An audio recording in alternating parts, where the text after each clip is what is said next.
तो भगवते हरे कृष्ण।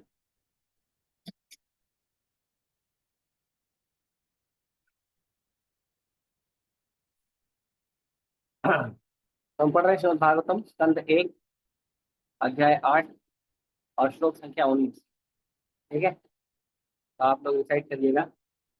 माया चवनिका चंदम अज्ञाय अदोक्षज अव्ययम न लक्ष्यसे दृशा नटो नाट्य धरो यथा। माया जवनिका चन्नम अज्ञाय अदोक्षज अव्ययम न लक्ष्यसे दृशा नटो नाट्य धरो यथा। मायाजनिका छन्नं मज्ञाय अधोक्षज अव्ययम् न लक्ष्यसे दृशा नटो नाट्य धरो यथा। पढ़िए।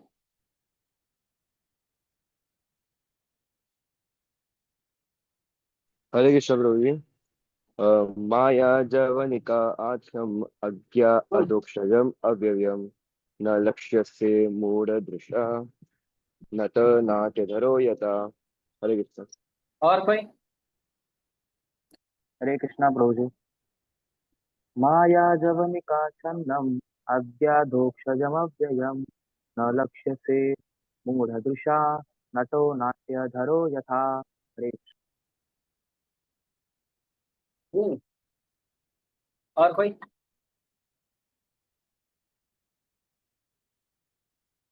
बस इतना ही लोग हैं? वाह। बोलो धीरज।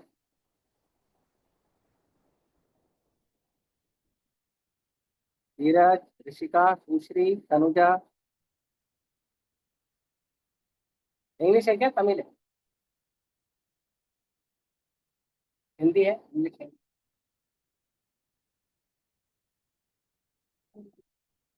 बोलो कोई बोलो। कितना सारा नाम लिया मैंने।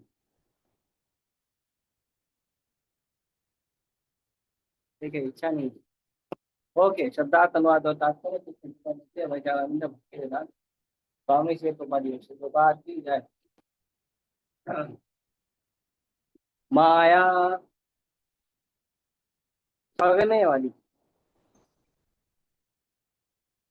जवनिका पर्दा, आचन्नम ढका, अज्ञा अज्ञानी, अधोक्षरम भौतिक बोध की सीमा से परे, दिव्य, अव्ययम अविनाशी, न नहीं, लक्ष्य से दिखता है, मूढ़ दृशा मूर्ख देखने वाले के द्वारा, नटः कलाकार, नाट्यधर अभिनेता का वेश धारण किए, यथा जिस प्रकार, सीमित इंद्रिय ज्ञान से परे होने के कारण आप ठगनी माया, ठगनी शक्ति माया के पर्दे से ढके रहने वाले शाश्वत अव्यय तत्व हैं। आप मूर्ख दर्शक के लिए ठीक उसी तरह अदृश्य रहते हैं जिस प्रकार अभिनेता के वस्त्र पहना हुआ कलाकार पहचान में नहीं आता। तात्पर्य, भगवद गीता में श्री कृष्ण इसकी पुष्टि करते हैं कि अल्पज्ञानी व्यक्ति उन्हें अपने समान ही सामान्य व्यक्ति समझने की भूल करता है और इस प्रकार वे लोग उनका उपहास करते हैं। यहाँ पर इसी बात की महारानी कुंती द्वारा पुष्टि की गई। अल्पज्ञानी व्यक्ति वे हैं जो भगवान की सत्ता के प्रति विद्रोह करते हैं। ऐसे व्यक्ति असुर कहलाते हैं। असुर भगवान की सत्ता को नहीं पहचान सकते। और भगवान जब राम नरसिंह वराह या अपने मूल रूप कृष्ण में हम लोगों के मध्य प्रकट होते हैं तो ऐसे अनेक आश्चर्यजनक कार्य करते हैं जो मनुष्य के लिए असंभव है। जैसा कि हम इस महान ग्रंथ के दशम स्कंद में देखेंगे, भगवान श्री कृष्ण ने कभी से मानव मात्र के लिए असंभव कार्यकलाप करने प्रारंभ कर दिए थे जब वे अपनी माता की गोद में थे। उन्होंने उस पूतना राक्षसी का वध किया जो अपने स्तनों में विष पोत कर उन्हें मारने आई थी। भगवान ने सामान्य बालक की भांति उसका स्तनपान किया, लेकिन उन्होंने साथ ही साथ उसके प्राण भी सूख लिए। इसी प्रकार उन्होंने गोवर्धन पर्वत को उसी तरह उठा लिया जिस प्रकार कोई बच्चा कुकुर कुत्ता उठा लेता है। वे वृंदावन वासियों को रक्षा प्रदान करने के लिए पर्वत को कई दिनों तक उठाए रखे।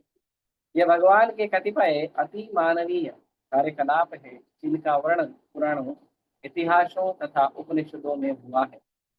उन्होंने भगवद गीता के रूप में अद्भुत उपदेश दिया। उन्होंने एक वीर, एक गृहस्थ, एक शिक्षक, एक त्यागी के रूप में अद्भुत पराक्रम कर दिखलाया। व्यास, देव, असित, नारद, मध्व, शंकर, रामानुज, श्री चैतन्य महाप्रभु, जीव गोस्वामी, विश्वनाथ चक्रवर्ती ठाकुर, भक्ति सिद्धांत सरस्वती तथा उस परंपरा के अन्य प्रामाणिक महापुरुषों ने उन्हें पूर्ण पुरुषोत्तम भगवान के रूप में स्वीकार किया है। उन्होंने स्वयं भी प्रामाणिक साहित्य में अनेक स्थलों पर ऐसा ही घोषित किया। फिर भी आसुरी मनोवृत्ति वाले लोगों का एक ऐसा वर्ग है जो भगवान को परम सत्य के रूप में मानने में आनाकानी करता है। यह कुछ तो उनके अल्प ज्ञान के कारण है और कुछ उनके विगत तथा वर्तमान दुष्कर्मों के परिणाम स्वरूप उनकी घोर मूर्खता के कारण। भगवान कृष्ण जब लोगों की आंखों के सामने साक्षात उपस्थित थे, तब भी वे उन्हें पहचान नहीं पाए थे। दूसरी कठिनाई यह है कि जो लोग अपनी अपूर्ण इंद्रियों पर निर्भर रहते हैं, वे परमेश्वर के रूप में उनकी अनुभूति नहीं कर पाते। ऐसे व्यक्ति आधुनिक वैज्ञानिक के समान हैं।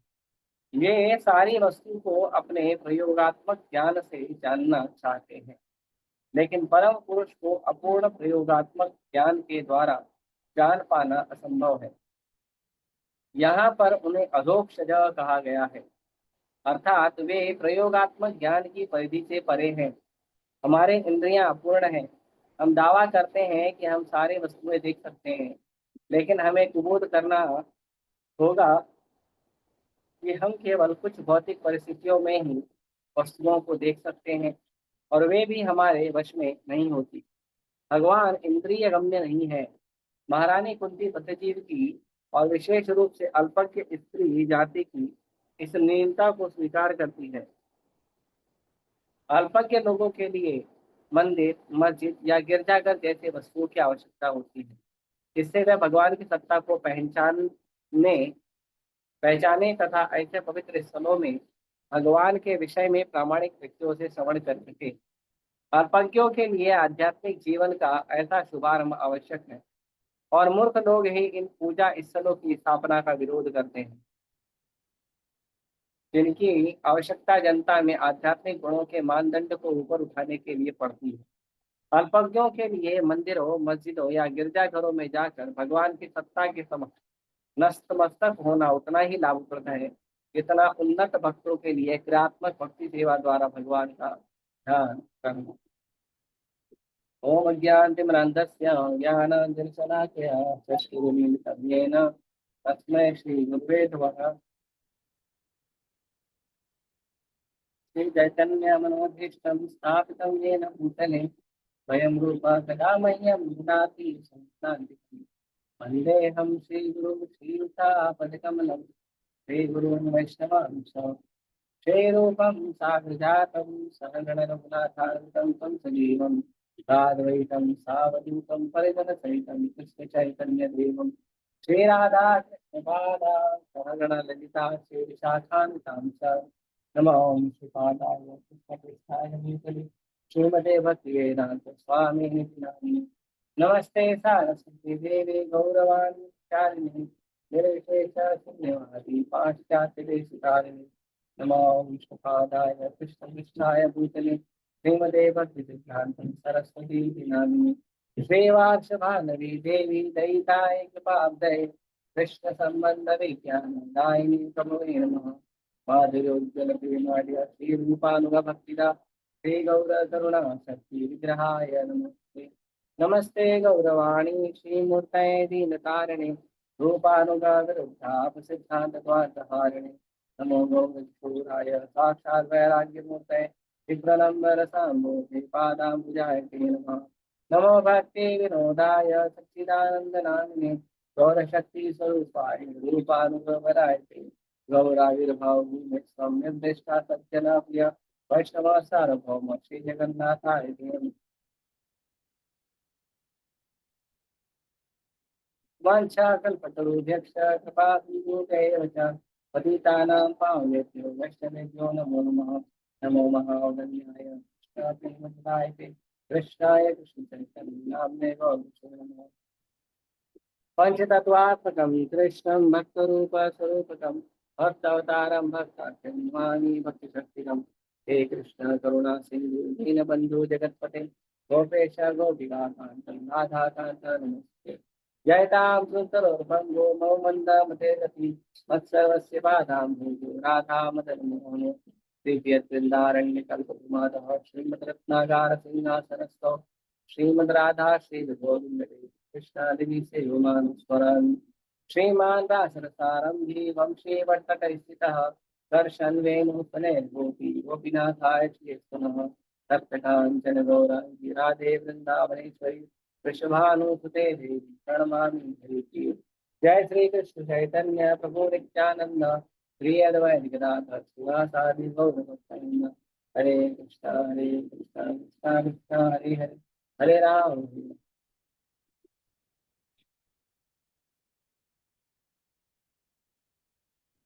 हरे कृष्ण। तो इस श्लोक में ये जो है कुंती महारानी की प्रार्थना का दूसरा श्लोक है। और इस श्लोक में कुंती महारानी और एक रहस्य को खोल रही है।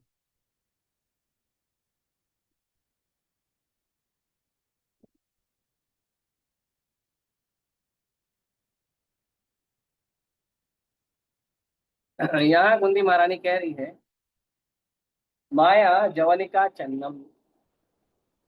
कुंती महारानी कह रही है माया जवनिका आचन्नम।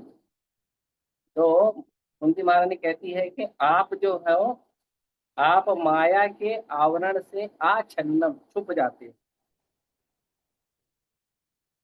माया के आवरण से छुप जाते हैं आछन्नम। तो छुप जाते हैं तो देख सकते हैं ना। कभी कभी कुछ लोग छुप जाते हैं तो हम देख सकते हैं ना। देखने में क्या है। नहीं देखना तो पता तो चलता है कि छुप गया है। फिर पता चल जाएगा छुपा है ठीक है बाहर आएगा बाद में। कुंती महारानी कहती है अज्ञाय। लोगों को पता है भगवान छुप गए हैं। अपनी माया के पर्दे के पीछे भगवान छुप गए हैं। लेकिन कहती है अज्ञाय। लेकिन भगवान जो छुप गए हैं पर्दे के पीछे वो किसको नहीं समझ में आता है। तो कहती है अज्ञाय। जो अज्ञानी व्यक्ति है उसको नहीं पता चलेगा। जो व्यक्ति अज्ञानी है जिसको कम बुद्धि है उसको नहीं पता चलेगा कि भगवान छुपे हैं। थोड़ा एक पॉइंट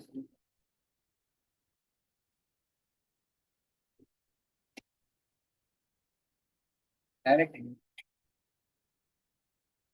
हाँ सॉरी थोड़ा आवाज बढ़ रहा था।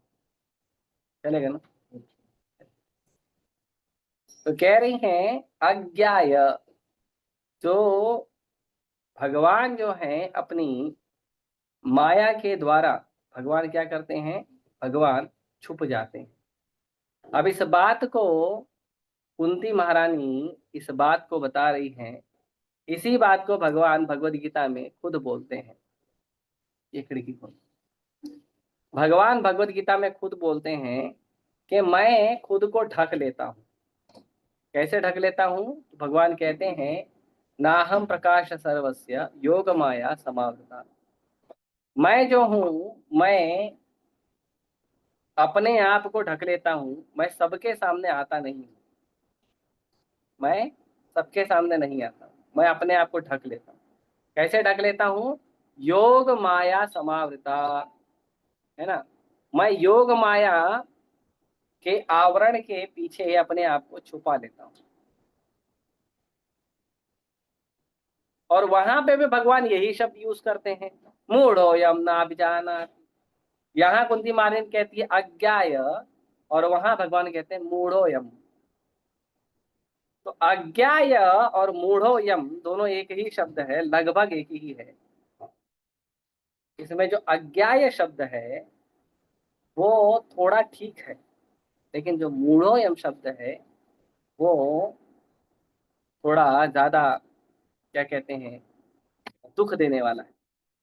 अज्ञाय मतलब कि व्यक्ति को ज्ञान नहीं है, और मूढ़ोयम मतलब व्यक्ति मूर्ख है।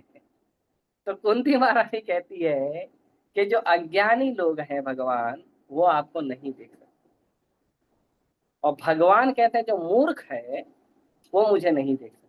क्यों भगवान मूर्ख कह रहे हैं? इसलिए क्योंकि भगवान कहते हैं मूढ़ोयम ना अभिजानत। जो मूर्ख हैं उनको नहीं पता, क्या नहीं पता है? लोको मम अजम अव्ययम, कि मैं जो हूँ इस संसार में अजन्मा हूँ और मैं अव्यय हूँ, मेरा जन्म नहीं होगा और मैं अव्यय हूँ। तो ये जो अजन्मा और अव्यय होना, ये एक बात हो गई। लेकिन कुंती महारानी यहाँ पे एक और बात बता रही हैं कि भगवान आपको लोग क्यों नहीं देख सकते, जो कम ज्ञानी है वो क्यों नहीं देख सकते? तो कहती है अज्ञाय अधोक्षज अव्यय, आप अधोक्षज हो। अब अधोक्षज का मतलब क्या होता है? अधोक्षज शब्द का मतलब होता है कि जो संसारी प्रयासों से, संसारी प्रयासों से, संसारी इंद्रियों से जिसको आप नहीं समझ सकते, जो आपके संसारी प्रयास और संसारी इंद्रियों के परे है। आपके संसारी प्रयास और संसारी इंद्रियों के पकड़ में या समझ में आने वाले भगवान नहीं। भगवान हमारे संसारी प्रयासों के, हमारे संसारी अ, विद्वत्ता के, हमारे संसारी जो मापदंड है, परिमाप है, भगवान इन सबसे परे है। जैसे यदि किसी व्यक्ति को कुछ वस्तु समझना है तो कैसे समझेगा? तो ज्ञान लेना होता है। तो ज्ञान लेने का क्या क्या तरीका होता है? तो ज्ञान लेने का एक तरीका होता है कि खुद समझने का प्रयास करें, खुद अपनी आंखों से देखें, खुद अपने कानों से सुने, खुद अपने नाक से सूंघे, जीवा से स्वाद लेकर पता करें, या त्वचा से स्पर्श लेकर पता करें। ये 5 तरह की ज्ञान इंद्रियां होती हैं। लेकिन हम देखते हैं कि हमारी जो आंख है, कान है, नाक है, मुंह है, जीवा है या त्वचा है, ये जो भी है ये क्या है? ये लिमिटेड है। हमारी आंख से ज्यादा पावरफुल कई और भी जानवरों की आंखें हैं। हमारे कान से ज्यादा पावरफुल कई और भी जानवर के कान हैं। हमारी जीवा से पावरफुल कई और भी जानवरों की जीभ है। हमारी नाक से पावरफुल कई और भी जानवर हैं जिनकी नाक है। हमारे त्वचा से पावरफुल कई और भी जानवर हैं जिनकी त्वचा पावरफुल है। तो मनुष्य का तो लिमिटेड है। अब लिमिटेड से आप अनलिमिटेड को कैसे समझोगे? तो कोई कहेगा ठीक है, हमने वैज्ञानिक प्रगति कर ली है, और हम वैज्ञानिक प्रगति कर लिए हैं तो हम टेलीस्कोप लगा के देख लेंगे, नहीं तो लेबोरेटरी में टेस्ट कर लेंगे, उससे पता कर लेंगे। लेकिन फिर ये प्रश्न आता है कि आप जो आपकी अपूर्ण इंद्रियों से समझने का प्रयास करोगे, तो आप अपूर्ण इंद्रियों से समझोगे। आप बोलोगे हमने एक परफेक्ट सिस्टम लाया, लेबोरेटरी टेस्ट है या टेलीस्कोप है या माइक्रोस्कोप है, उसको लगा के हम देखेंगे। लेकिन ये जो टेलीस्कोप है और माइक्रोस्कोप है या जो लेबोरेटरी का टेस्ट है, ये भी तो आपकी अपूर्ण इंद्रियों ने ही बनाया है। तो आपकी अपूर्ण इंद्रियों के द्वारा बनाया गया जो उपकरण है, उससे आप पूर्ण वस्तु को, अनलिमिटेड को कैसे देखोगे? बताओ। नहीं देख सकते ना, संभव नहीं है। अब जैसे एक छोटा सा उदाहरण लेते हैं। एक बार लेक्चर ले रहे थे तो हमारे जो गाइड हैं गोकलेश्वर प्रभु, वो बता रहे थे कि कभी कभी कुछ लोग बोलते हैं, क्यों नहीं समझ सकते भगवान? समझना मुश्किल है क्या? कुछ मुश्किल नहीं है ना, हम समझ सकते। प्रभु जी ने कहा कि जैसे मान लो 1 फुट का पट्टी है, रूलर, 1 फुट का है। पट्टी होता है ना, मापन पट्टी, तो रूलर कहते हैं 1 फुट का। तो वो जो मापन पट्टी है, उससे अगर आप एक घर का माप निकालोगे तो निकाल सकते हैं। कोई कहेगा हाँ निकाल सकते हैं, बार बार मेहनत करना पड़ेगा लेकिन निकाल लेंगे, है ना। हो सकता है अगर घर घर का जो साइज है 20 फुट है, तो पट्टी को 20 बार रखना पड़ेगा। अच्छा, वो जो 1 फुट का पट्टी है, वो 1 फुट के पट्टी का उपयोग करके क्या हम 1 एकड़ इतनी जमीन नाप सकते हैं? कोई कहेगा वो भी कर सकते हैं, थोड़ा टाइम ज्यादा लगेगा, थोड़ा मेहनत ज्यादा लगेगा, कर सकते हैं। वही 1 फुट का पट्टी लेके क्या आप 10 एकड़ नाप सकते हैं? वो भी संभव। वही 1 फुट का पट्टी लेके क्या आप 1000 किलोमीटर का जो वर्ग का एरिया है उसको नाप सकते हैं? नाप तो सकते हैं, लेकिन कार्य संभव हो के भी असंभव है। और वही 1 फुट का पट्टी लेके क्या आप पृथ्वी को नाप सकते हो? संभव तो है, लेकिन असंभव है। तो उसी प्रकार हमारी जो इंद्रियां हैं, हमारा जो विचार है, हमारा जो ज्ञान है, उसका लिमिट है। हम कुछ हद तक समझ सकते हैं, कुछ हद में थोड़ा ज्यादा मेहनत करेंगे तो कुछ ज्यादा हद तक समझ सकते हैं, पर कृष्णा इज अनलिमिटेड। ऐसा नहीं है कि हम अपनी इंद्रियों का उपयोग करके चीजों को समझ नहीं सकते हैं।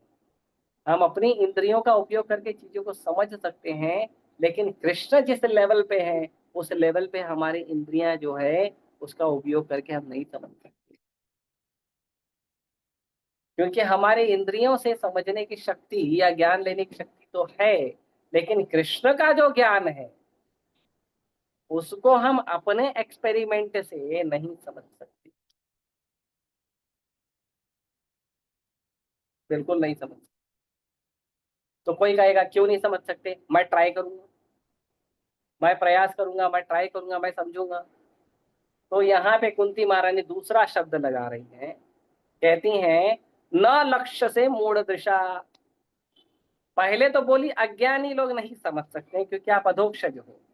अब कह रही हैं न लक्ष्य से मूढ़ दृशा,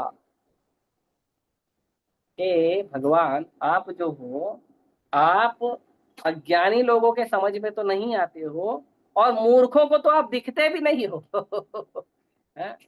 भगवान अज्ञानी के समझ में नहीं आते, लेकिन ठीक है, अज्ञानी व्यक्ति देख सकता है, भगवान को देख सकता है, आशीर्वाद ले सकता है, चरणामृत ले सकता है, प्रसाद ले सकता है, कीर्तन सुन सकता है, ज्ञान पढ़ेगा, भक्ति करेगा तो समझ जाएगा। लेकिन जो मूर्ख लोग हैं, कुंती महारानी कह रही है, जो मूढ़ दृशा, ऐसे लोग जिनकी दृष्टि मूर्ख है, मूर्ख लोगों की जो दृष्टि है, कहते हैं न लक्ष्य से। भगवान वो तो देख ही नहीं सकते आपको। क्यों नहीं देख सकते? नटो नाट्य धरो यथा, क्योंकि भगवान जैसे एक एक्टर ड्रामा करता है, और जब एक्टर कोई ड्रामा करता है तो जो उसका अपना सगा संबंधी होता है, कई बार वो भी नहीं पहचान पाता है कि मेरा पिताजी ड्रामा कर रहा है, कि मेरा भाई ड्रामा कर रहा है। तो कहते हैं जैसे एक एक्टर इतनी अच्छी तरह से अपने आप को सजाता है और इतनी अच्छी तरह से ड्रामा करता है कि देखने वाले को समझ में नहीं आता है कि ये वही व्यक्ति है कि कोई और। वैसे ही प्रभु आप जो हो, आप नटवर हो। कृष्ण का एक नाम है नटवर। तो कृष्ण जो है वो क्या है? वो ऐसा एक्टिंग करते हैं, ऐसा लीला करते हैं कि किसी के समझ में नहीं आता है, किसी के समझ में नहीं आता।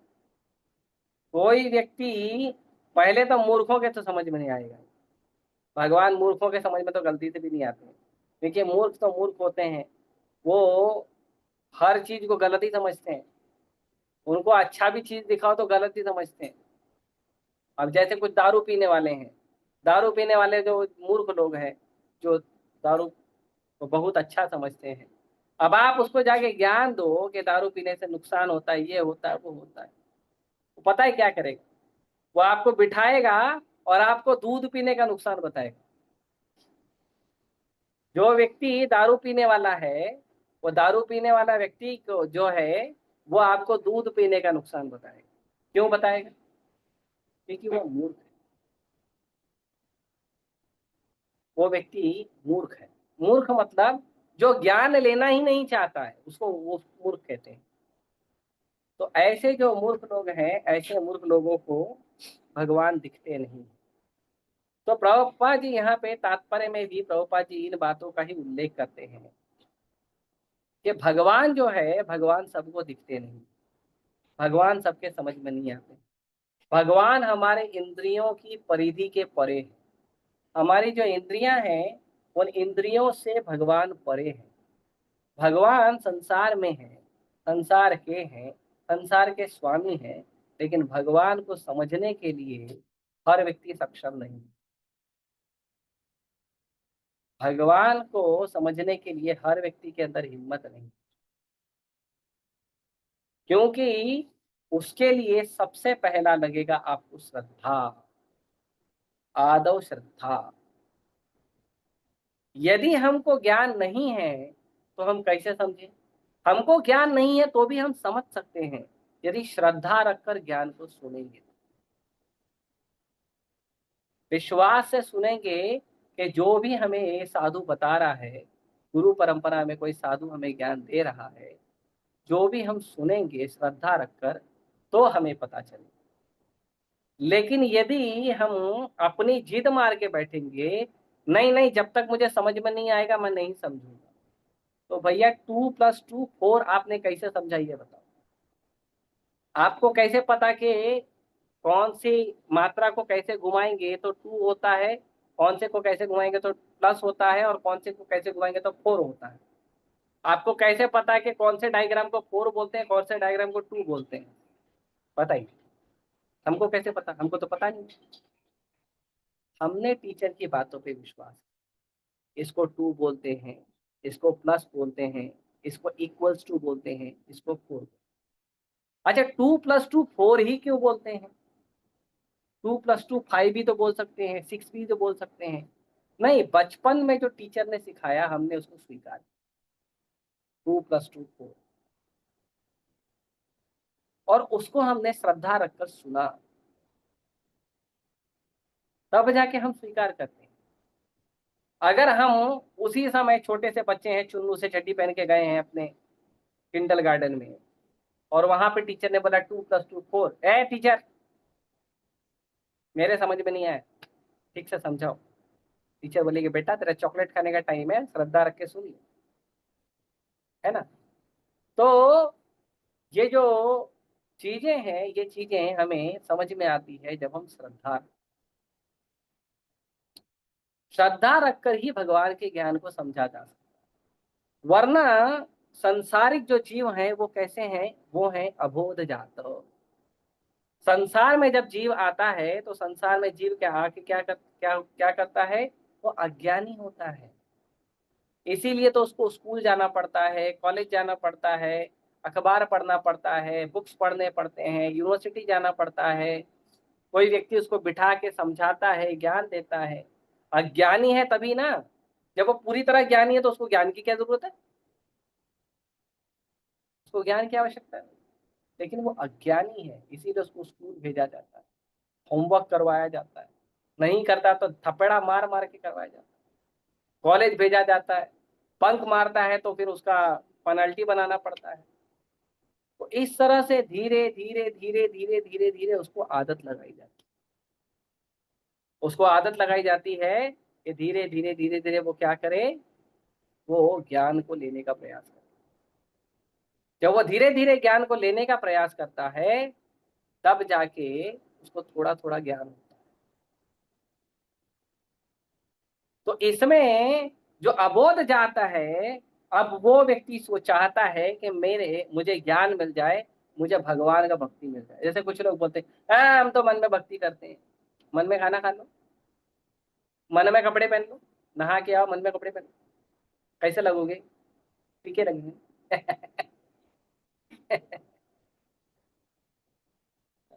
मन में कपड़े नहीं पहन सकते, मन में प्रसाद नहीं ले सकते।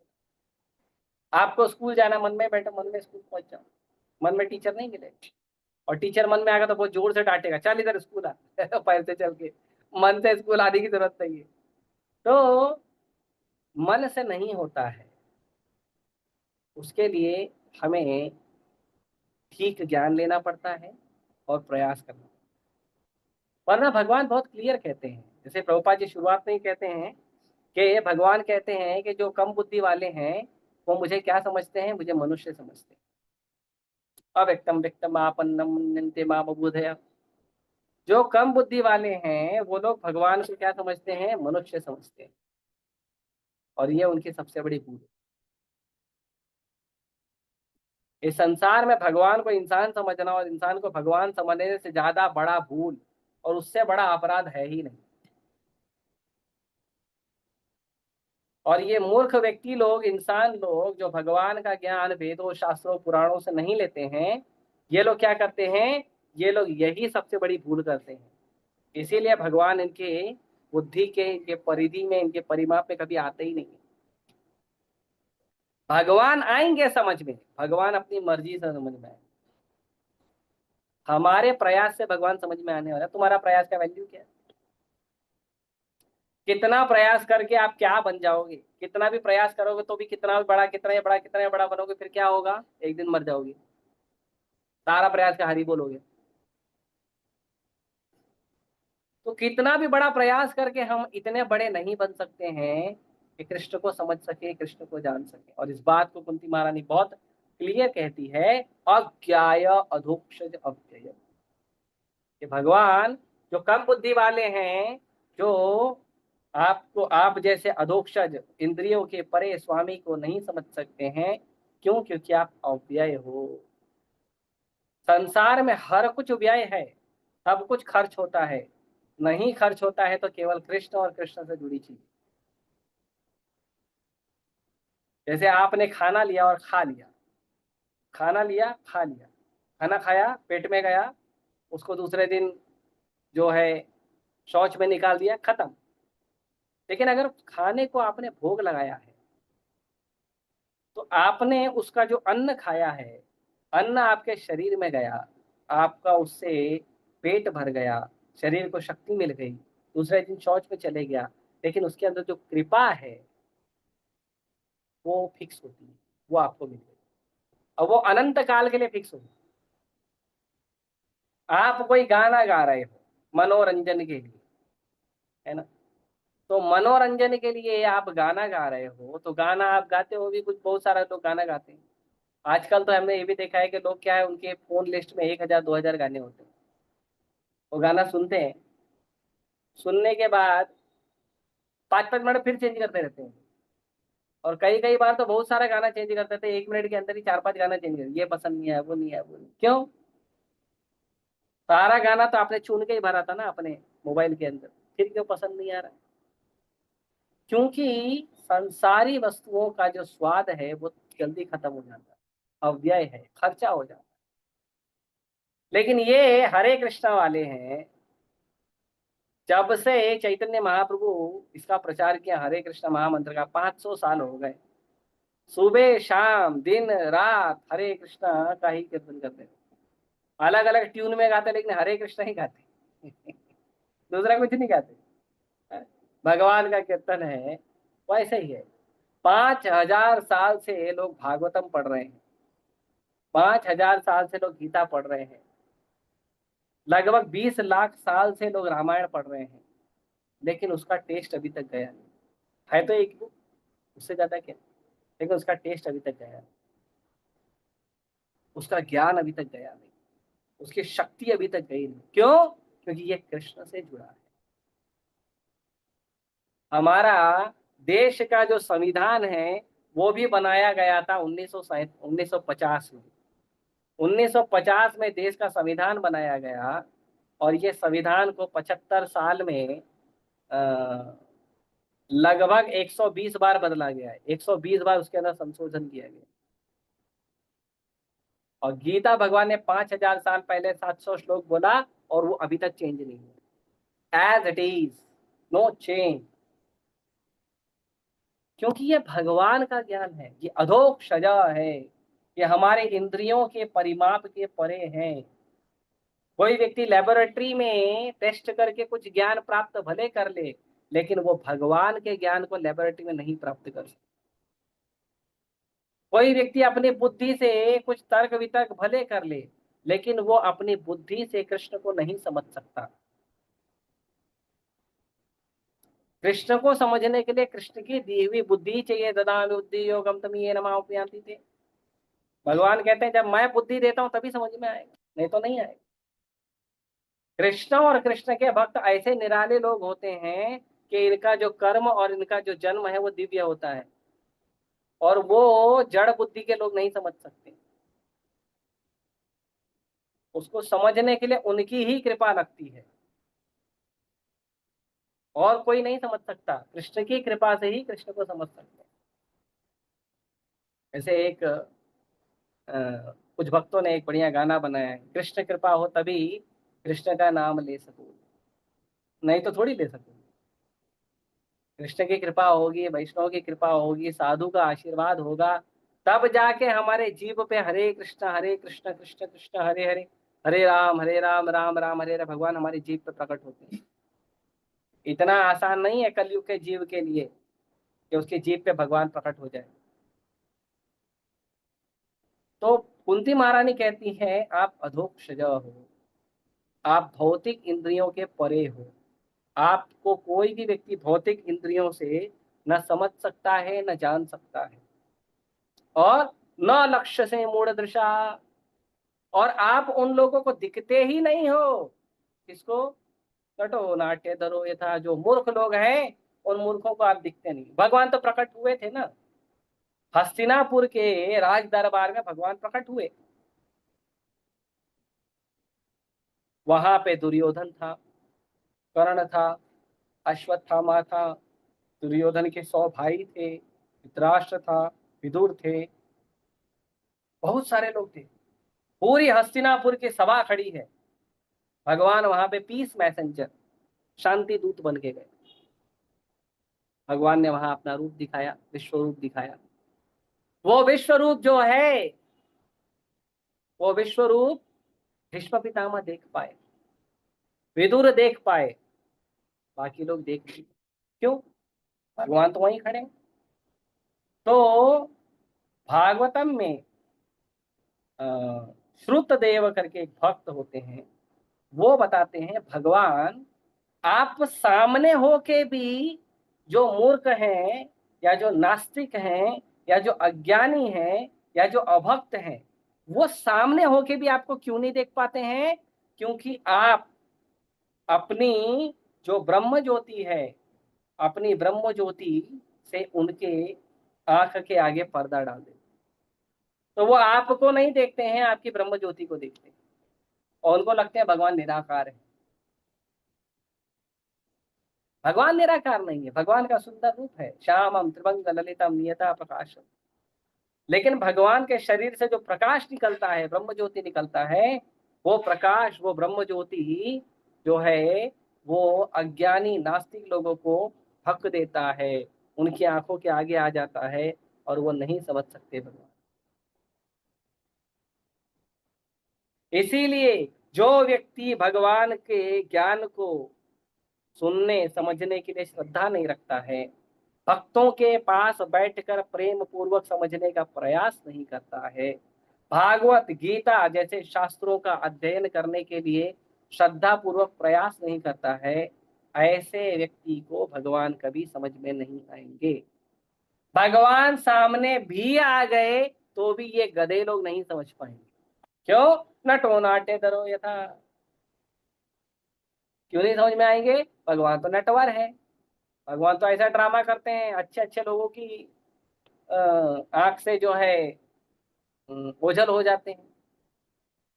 और ऐसा नहीं है कि भगवान को भगवान बनने की जरूरत नहीं। ऐसा नहीं कि भगवान थोड़े बच्चे थे फिर थोड़ा अच्छा काम किए तो भगवान बन गए। आजकल होता है ना, मार्केट में बहुत सारे लोग ऐसे होते हैं कि वो लोग बच्चे थे, अच्छे थे, अच्छा अच्छा काम किए, दान दिए, पुण्य किए, और फिर क्या बन गए, बाद में बड़ा आदमी बन गए, है ना, ये बाबा वो डब्बा, ऐसा बन जाते हैं। तो बन जाते हैं ये लोग, राइट। भगवान ऐसे नहीं। प्रभुपाद जी तात्पर्य में कहते हैं भगवान यशोदा मैया की गोद में भी भगवान ही थे। भगवान जब 6 दिन के थे, ये लाला कितना दिन का है, 26, 20 दिन जब बड़ा है वो। भगवान जब 6 दिन के थे यशोदा मैया की गोद में, तो पूतना आई थी स्तन पे जहर लगा के, और भगवान उसका जहर भी पी लिए, दूध भी पी लिए, जहर नहीं पिए, जहर के लिए शिव जी को बुला लिए थे। शिव जी एक्सपर्ट है जहर, उनको बुला लिए। और राधा गोविंद महाराज बताते हैं शिव जी को भगवान बुलाए थे। तो भगवान क्या करते हैं, भगवान ने दूध पी लिया, और दूध के साथ उसका प्राण भी पी लिया, और उसको बोले जा, हरे कृष्ण। भगवान 7 साल के बच्चे थे, तो भगवान ने लगभग 44 किलोमीटर इतना बड़ा पहाड़ उठाया, 44 किलोमीटर वो रेडियस, और हाइट उसका तो बहुत ज्यादा था। और उसको भगवान ने कैसे उठाया था, क्रेन से उठाया था, क्रेन का तो चटनी हो जाएगा। भगवान ने बाएं हाथ की कानी उंगली के नाखून पे उठाया था, नख ऊपर गोवर्धन था। और अपने भक्तों के लिए भगवान उस पहाड़ को 7 दिन 7 रात उठा के रखे थे। अभी जैसे ये गिलास है, खाली गिलास, अभी ये खाली गिलास को आप ऐसे ही पकड़े रहो, पकड़ने में कोई मुश्किल है, खाली गिलास तो कोई दिक्कत नहीं, इसको पकड़ के रखो, 5 घंटा ऐसे पकड़ के रखो, क्या होगा, हाथ कड़क हो जाएगा। 24 घंटा पकड़ेंगे तो पैरालाइज हो जाएगा, है ना। खाली गिलास ना जो हम उठा सकते हैं, वो खाली गिलास को भी अगर हम पकड़ के रखते हैं 24 घंटा 48 घंटा, तो हाथ पैरालाइज होने का चांस है। और भगवान 44 किलोमीटर रेडियस का बड़ा गोवर्धन पर्वत उठाए, 7 दिन 7 रात उठा के रखे थे, ऐसे ही रखे थे, उनको पैरालाइज नहीं हुआ, और दूसरे हाथ से मुरली बजा रहे। तो भगवान ऐसे हैं, भगवान सर्वशक्तिमान है, सबके स्वामी हैं, लेकिन उनको समझने के लिए भक्तों की कृपा चाहिए, साधु का कृपा चाहिए, आचार्यों का कृपा चाहिए, गुरु परंपरा का आशीर्वाद चाहिए, तब समझ सकते हैं। इसके लिए कहते हैं ना लक्ष्य से मूढ़ दृष्टा, मूर्ख लोग नहीं समझते। भगवान और ड्रामा भी ऐसे करते हैं, कौन कैसे समझेगा। भगवान का इतना सब लीला है, इतना सब ड्रामा किए भगवान, हिरण्याक्ष को मारे वराह अवतार में ले, हिरण्यकशिपु को मारने के लिए फिर उन्होंने मेकअप चेंज कर दिया, नरसिम्हदेव बन के आए हैं। फिर अगले जन्म में फिर वहां वही हिरण्याक्ष हिरण्यकशिपु क्या बन के आए, रावण कुंभकर्ण, फिर मेकअप चेंज कर दिया, फिर राम बन के आ गए। फिर वही आए वापस दंतवक्र शिशुपाल बन के, फिर मेकअप चेंज कर दिया, श्याम सुंदर कृष्ण बन के आ गए, हैं। फिर कलयुग में मेकअप चेंज कर दिया, चैतन्य महाप्रभु बन के आ गए। और सब टेंशन में वराह भगवान बड़े हैं कि राम बड़े हैं कि नरसिम्हा बड़े हैं कि कृष्णा बड़े हैं कि चैतन्य महाप्रभु बड़े हैं, सब तो एक ही है, लेकिन नटो नाट्य धरो ये था। भगवान ड्रामा ऐसे करते हैं, ऐसा एक्टिंग करते हैं, भक्त लोग भी भ्रम में पड़ जाते हैं, कृष्ण हमारे के राम हमारे, हाँ। तो भगवान ऐसे लीला करते हैं, इसीलिए भगवान की लीला को समझने के लिए भक्तों के चरणों में शरणागति होनी चाहिए, साधु गुरु का वैष्णव का आशीर्वाद होना चाहिए, और श्रद्धा से शास्त्रों को पढ़ना चाहिए।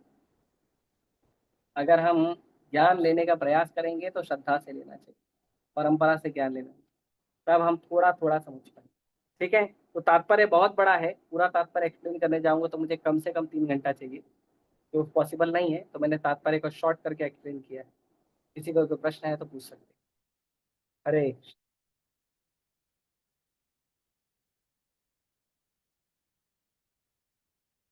किसी का कोई प्रश्न है?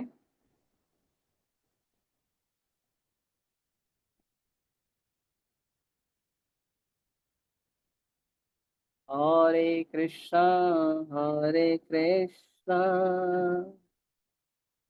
कृष्णा कृष्णा हरे हरे, हरे कृष्ण। हाँ बोलिए। रामू प्रभु बोलिए, क्या बोलना चाहते हैं?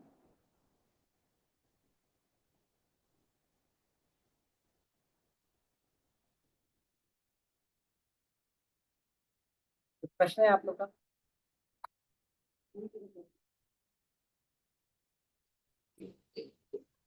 नहीं प्रभु जी, हरे कृष्णा बोला। धन्यवाद, हरे कृष्ण। ओके, हम यही रोकते हैं। श्रीमद् भागवतम की जय, श्री प्रभुपाद की जय, हरे कृष्ण।